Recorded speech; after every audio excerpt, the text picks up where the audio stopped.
Welcome back to Cyber Sea of Galilee DSMME on this Monday, February 15th.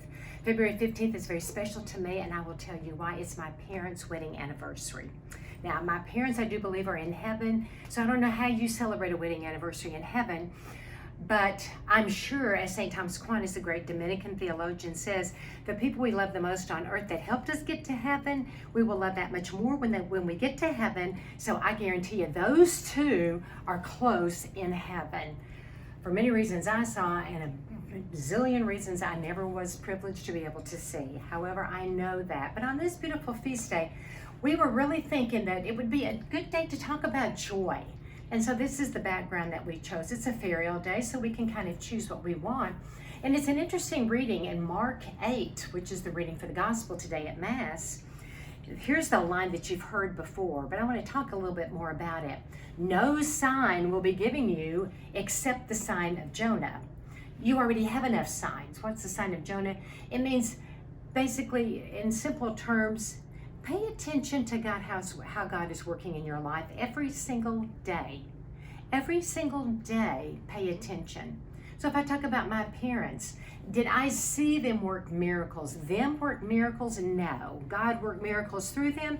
I think I could probably say I've saw a bunch of these. Meaning what? Meaning they prayed, and they loved, and they sacrificed, and they gave, and they didn't even know they existed.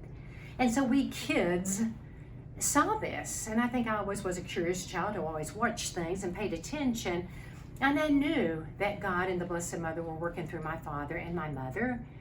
And so what does that do? I think it sets up a whole culture, if we can use that term, of joy, meaning I was safe. I grew up safely. I grew up loved. Parents have got to get back to raising their children with so much safety and so much love. Because when the time comes for that child to say, does God really love me? I'm in a pickle. I am suffering.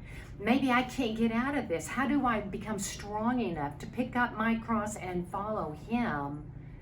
If we don't know we're loved, I don't know that we can do it.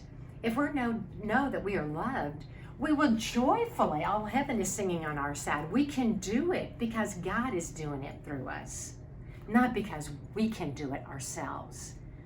So I think on this beautiful day, the world is always asking for signs.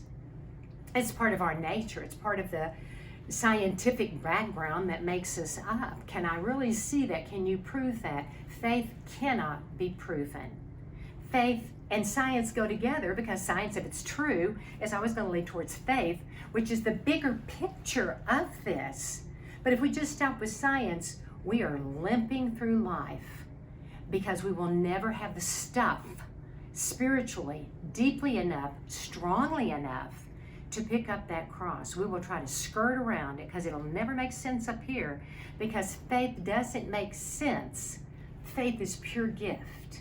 How do you know you love God? You know it internally. You could write books about it and still say, but I didn't really say it enough. I didn't say what I mean, because there are no words for the supernatural. It's beyond the natural. Our words are natural. We can hint at, we can give analogies of, we can express it in art and music, we can express it in our own expressions, but when it gets down to it, it's something I know and God knows, and that's a bit of a personal secret. And that's why God loves me in a way He doesn't love anybody else, and He loves you in your own unique way. So love Him the way you were created to love Him. And someday, may we all celebrate in heaven the joy of being together in His divine presence. God bless you. Signing off from the Sea of Galilee DSMME on this beautiful February 15th.